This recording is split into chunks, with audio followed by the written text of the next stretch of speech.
नमस्ते दोस्तों, एक और वीडियो में आपका स्वागत है। जब ब्रिटिश ने भारत पर कब्जा कर लिया तो उन्होंने भारत पर कैसे शासन किया, कैसे लूटा और कैसे भारतीयों को गुलाम बनाया, यह सब आप जानते हैं और आपने कई वीडियो में देखा होगा।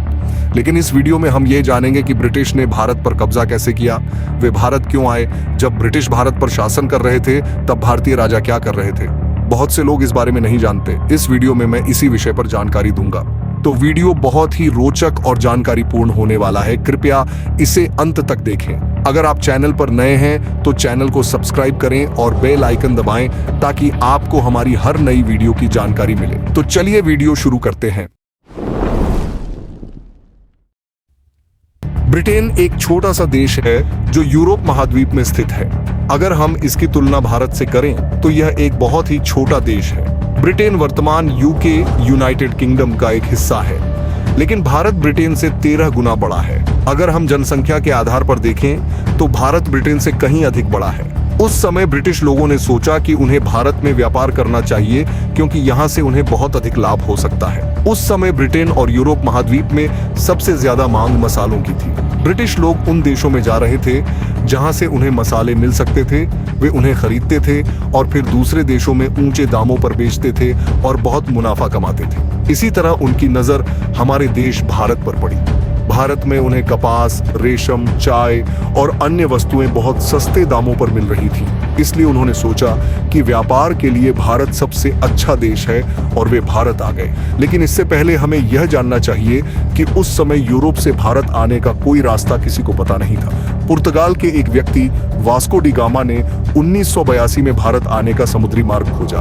ब्रिटिशों से पहले पुर्तगाली भारत आ चुके थे और उन्होंने यहाँ व्यापार शुरू कर दिया था। वे ब्रिटिशों के आने से 100 साल पहले ही मुंबई, गोवा और मंगलुरु में बस चुके थे। इन 100 वर्षों में वे भारत से बहुत सस्ते दामों पर मसाले खरीदते थे और उन्हें यूरोप में ऊंचे दामों पर बेचकर भारी मुनाफा कमाते थे। ब्रिटिश कंपनी ने यह सब देखा और उन्होंने सोचा कि उन्हें भी यूरोप में मसालों का व्यापार करना चाहिए और भारत में प्रवेश करना चाहिए।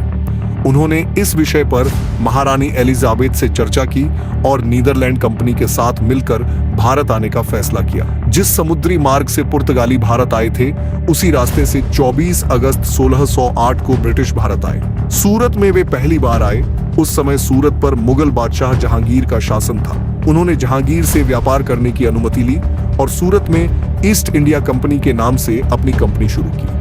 1600 से पहले केवल पुर्तगाल ही भारत में व्यापार कर रहा था, लेकिन उसके बाद ब्रिटिश और डच कंपनियों ने भी व्यापार शुरू किया।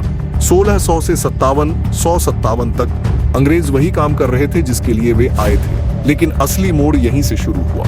इन 100 सालों में अंग्रेजों ने हमारे देश के लोगों, यहाँ के शासकों के तरीके और देश में हो रही लूट को बारीकी से देखा और समझा। इससे उन्हें यह जानने में मदद मिली कि हमें कैसे अपने कब्जे में लेना है और कैसे हमें बेवकूफ बनाना है। सबसे पहले उन्होंने पुर्तगालियों को व्यापार बंद करने और भारत छोड़ने के लिए मजबूर किया। फ्रेंच भी भारत में व्यापार करने की कोशिश कर रहे थे, लेकिन ब्रिटिशों ने उन्हें रोक दिया। उन्होंने यह सुनिश्चित किया कि भारत में केवल वही व्यापार करेंगे और कोई और नहीं। इसी व्यापार के जरिए उन्होंने भारत के लोगों पर शासन करना शुरू किया। जहां जहां ईस्ट इंडिया कंपनी स्थित थी, वहां के आसपास के राजाओं से वे मिले और उन्हें कीमती उपहार देकर प्रभावित किया। जब कोई राजा किसी अन्य राजा के साथ युद्ध में होता तो ब्रिटिश उसका आर्थिक और सैन्य रूप से समर्थन करते। जब वह राजा युद्ध जीत जाता तो बदले में ब्रिटिशों को कुछ काम करने की अनुमति देनी पड़ती। इस रणनीति का उपयोग करके ब्रिटिशों ने भारत में ईस्ट इंडिया कंपनी को स्थापित किया। इसी तरह कोलकाता, चेन्नई, मुंबई जैसे महत्वपूर्ण तटीय क्षेत्रों में उन्होंने अपनी कंपनी स्थापित की। आज की तरह हर शहर में एक महत्वपूर्ण हिस्सा होता है, वैसे ही उस समय तटीय क्षेत्र भारत के हृदय स्थल थे।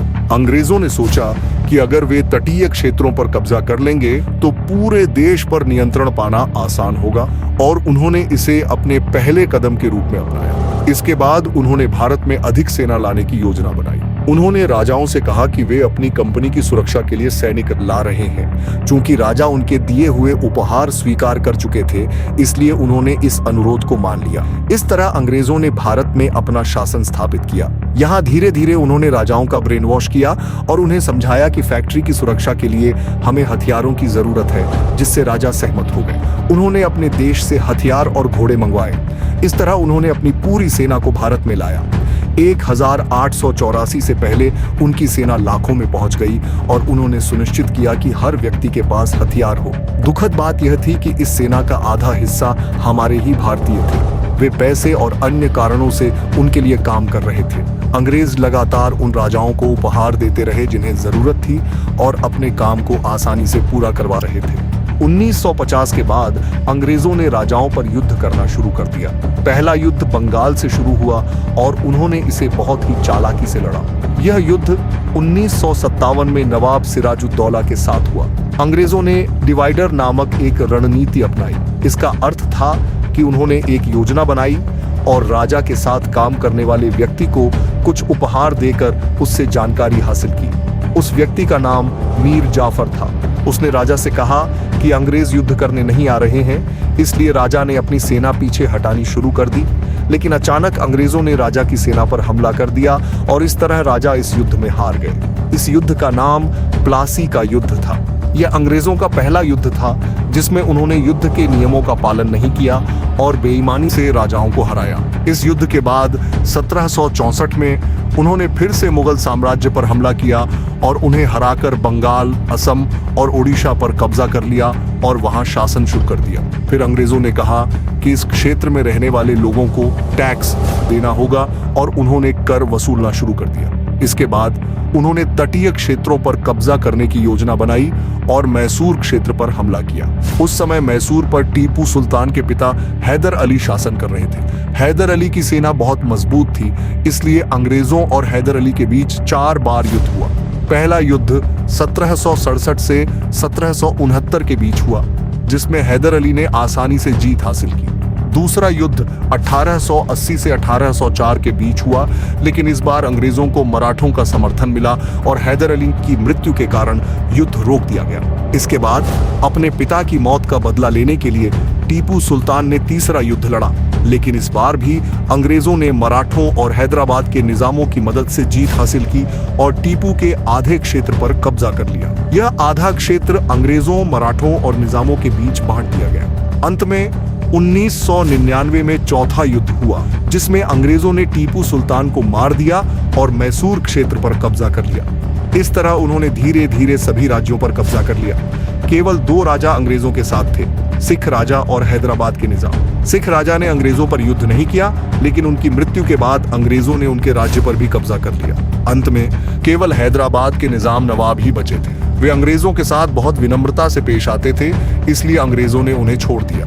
इस तरह उन्होंने पूरे भारत पर कब्जा कर लिया। भारत पर कब्जा करने के बाद उन्होंने ब्रिटिश रानी को भारत लाया और कहा कि वह भी भारत की रानी है और 1958 से 1447 तक लगभग 90 वर्षों तक भारत पर शासन किया।